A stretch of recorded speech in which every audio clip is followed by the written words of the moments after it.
Alright, what's up guys? Got another video of what if Anakin Skywalker went to Kashyyyk with Yoda. So if you like this type of content, then be sure to subscribe for more fanfics, lore, comics, reviews, video essays, and just all things Star Wars. But with all that out of the way, why don't we just dive right on in. So the story starts during the events of Revenge of the Sith. Anakin had been having dreams of Padme dying in childbirth. He would lie awake at night in a cold sweat, looking over at his wife picturing her last breaths. They began to change his perception. Anything else but saving her didn't matter. He would save his wife no matter the cost. Events play out the same until Anakin tells Yoda about his nightmares. In this timeline, Yoda senses something more, a darker presence looming over Anakin. "A dark aura I sense in you, young Skywalker," Yoda spoke.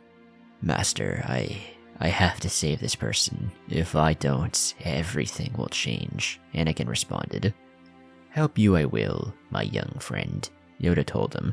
Anakin smiled. He knew if anyone could help him save Padme, it'd be the Grand Master of the Jedi Order. Anakin didn't want to tell Yoda about his marriage, but if it came down to the secret or Padme's life, the choice was obvious. This would create a stronger connection between Yoda and Anakin in Revenge of the Sith. The Council would order Anakin to spy on Palpatine, which he would despise like normally. However, Yoda would tell him it's a necessary evil if they want to end the war. Anakin reluctantly agreed, and during his time with Palpatine, the Chancellor could sense that Anakin still wasn't fully withdrawing from the Jedi yet. There was still something keeping him tethered. He felt Yoda and knew the Grand Master was up to something. He had to ensure Anakin's downfall, so began hinting to Anakin. He told him about the tragedy of Darth Plagueis the Wise, and told the Chosen One there was more to the Force than what the Jedi taught, and Palpatine also revealed General Grievous was on Utapau, and after this, Anakin told the Council.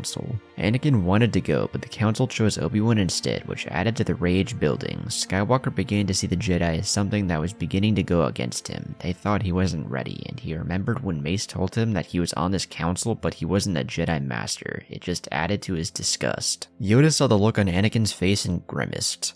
"To Kashyyyk, to help the Wookiees, I will go." The other council members nodded in agreement.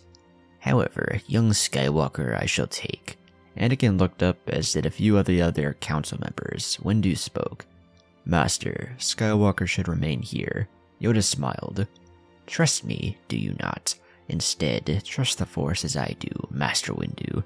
The Master of the Order sighed, and the Council agreed. After the meeting, Anakin met with Obi-Wan, who could see the vulnerability in his apprentice. Obi-Wan told him to trust in Master Yoda, and if that anyone could help the Chosen One, it would be him. Anakin looked a bit surprised, but he always had an inkling that Kenobi knew something was up. Words didn't need to be exchanged, as they were brothers after all, and as a result had a good understanding of one another. Obi-Wan left for Utapau, and Anakin traveled to see Padme before he left. The Chosen One told his wife that he'd be back soon and he'd be able to save her. Padme smiled and kissed her husband, telling him to come back safe. Anakin nodded and headed to the Jedi hangar to meet with Yoda. From there, Anakin, Yoda, and the 41st Clone Legion traveled to Kashyyyk while the 501st remained in Coruscant. Once they arrived, the Republic forces began to help the Wookiees against the Separatist assault. During this time, Anakin and Yoda meditated, and the Grand Master helped Skywalker through his inner turmoils. "Master, I have to save this person. No matter what, I already told you." Yoda sighed. "Attachment. Learn to let go you must." Anakin got angry. I can't lose them, not them." Yoda saw the boy struggle and grimaced. "Save them, I will help you do, young Jedi." Anakin calmed down and nodded.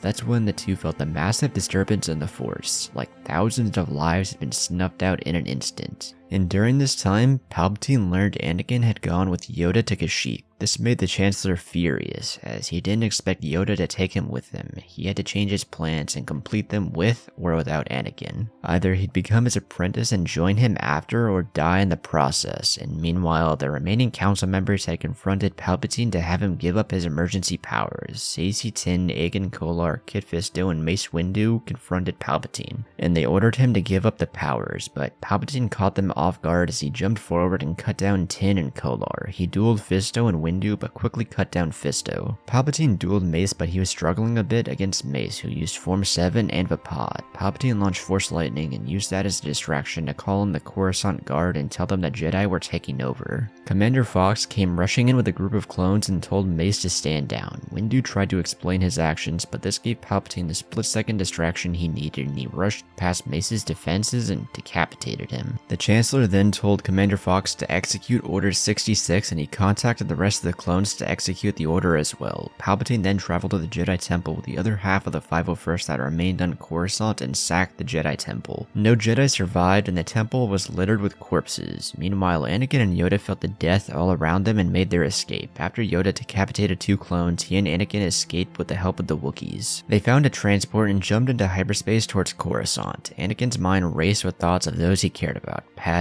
Ahsoka, Obi-Wan. Everyone close to him he helped was alright. Yoda could sense Anakin's tension. "Calm yourself. You must, young Skywalker. The truth about this we shall uncover." Once they arrived, Anakin and Yoda quickly met up with Bail. They cut down clones along the way and learned from Bail that the entire clone army had turned on the Jedi. After this, they met up with Obi-Wan, and Anakin's only thought was Padme. He needed to see if she was okay. "I need to see her. I need to see my wife," Anakin blurted out, and Yoda sighed and Obi-Wan chuckled. He always knew. The three made a plan that Yoda and Obi-Wan would go to the temple and Anakin would go to Padme's apartment. Obi-Wan and Yoda made their way to the temple, where they discovered the horrific sight, and through the security recordings learned Palpatine was the Sith Lord and the one responsible. And just then the Chancellor appeared before the 2 Jedi with a legion of clones behind him. The 2 Jedi Masters realized it was fight or die, and they all ignited their lightsabers. "Ah, Master Yoda and Master Kenobi, you shall die here along with the rest of your pathetic Jedi Order," Yoda responded. "The end of the Sith this day shall be. Soon the Chosen One shall join us, he will." Palpatine smiled. "Are you sure, Master Jedi?" Kenobi looked confused until a look of horror came across his face. Back at Padme's apartment, Anakin rushed in trying to find his wife. But as he entered, he had a look of terror as he saw a temple guard holding a lightsaber to his wife. The Grand Inquisitor smirked, but before Anakin could react, Padme smiled. "I will love you always, Annie." With those last words, the Grand Inquisitor gutted Padme, killing her and their unborn twin children instantly. Her body dropped to the floor, and all Anakin could feel was nothing. The Grand Inquisitor smirked until he saw Anakin's eyes. Nothing. They were empty, hollow. That's when he understood. Rage, anger, hatred, they were all placeholders for the emotion Anakin felt at that moment. Without thinking, he slammed the former temple guard into the wall with a force push. He then ignited his saber and cut off each limb and proceeded to smash the Grand Inquisitor's head into the floor, killing him without any effort. Anakin dropped his body and walked over to Padme and picked her up, and he screamed. The Chosen One let out every ounce of emotion, and with it, an unfathomable amount of power that could be felt across the galaxy. And as the fight was about to start, Yoda, Obi-Wan, and Palpatine all felt it, and before he could react, Anakin appeared in front of him holding Padme's corpse. He set her body down next to Yoda and Obi-Wan, and the 2 Jedi looked in terror as the Chosen One unlocked his potential in a horrifying way. With a wave of his hand, Anakin snapped the necks of every one of the clones behind Palpatine and ignited his saber. "Anakin, my boy, I see the power you have. We can bring her back." But Skywalker wasn't listening. You're the reason my wife and unborn child are dead. And now you die, Sith scum. Palpatine scoffed. "Don't grow arrogant, boy. If you won't join me, you shall die and join your pathetic family in death." Anakin looked back to Yoda and Obi-Wan, and they understood this was the Chosen One's fight. Palpatine rushed forward with a Sith scream, and Anakin rushed forward as well, blocking it. He went on the offensive with Form 5, and the power behind his aggressive strikes put Palpatine on the defensive. The Sith Lord weaved between each form fluidly and tried to throw Anakin off balance, but the Chosen One was only growing stronger. The Chancellor launched a Torah into Force Lightning, which Anakin blocked, and he used a Force push that sent Palpatine staggering back. Skywalker rushed forward and disarmed the Sith Lord. He took his lightsaber and just like Dooku held both sabers to the Chancellor's throat. Yoda spoke. "Defeated he is. No need to go any further, young Skywalker." Anakin looked back, and without thinking, shoved both sabers down Palpatine's throat, killing him, and Anakin dropped both sabers, walking past the Jedi Masters. As both sighed at the sight, he picked up his dead wife and told them not to follow him.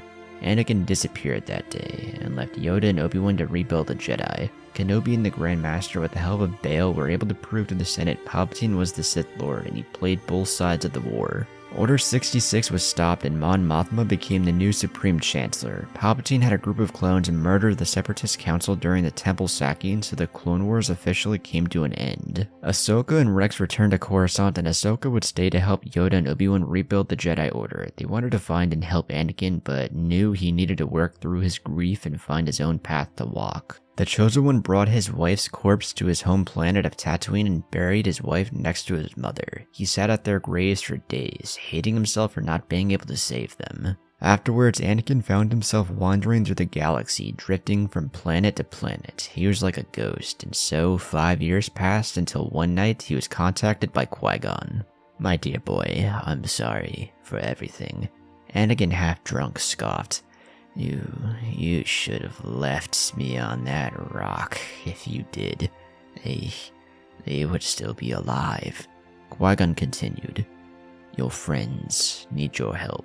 Qui-Gon showed him Yoda, Ahsoka, and Obi-Wan leading the next generation, and Anakin realized that Padme would hate what he's become. He realized Qui-Gon was right, and finally, after so many years, he returned to the Jedi, who had relocated to Tython. There, he reunited with Yoda, Ahsoka, and Obi-Wan, and from there helped them to rebuild the Jedi. And after many more years, Yoda would die, passing the mantle of Grand Master on to Anakin, who would go on to lead the Jedi into a new era.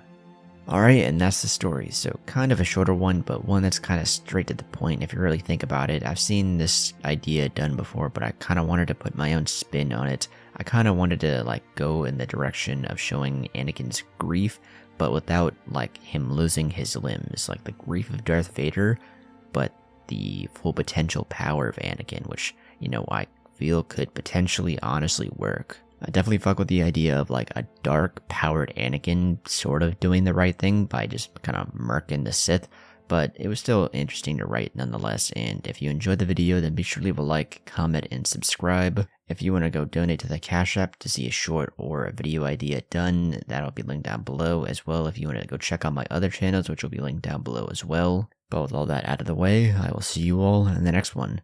Peace.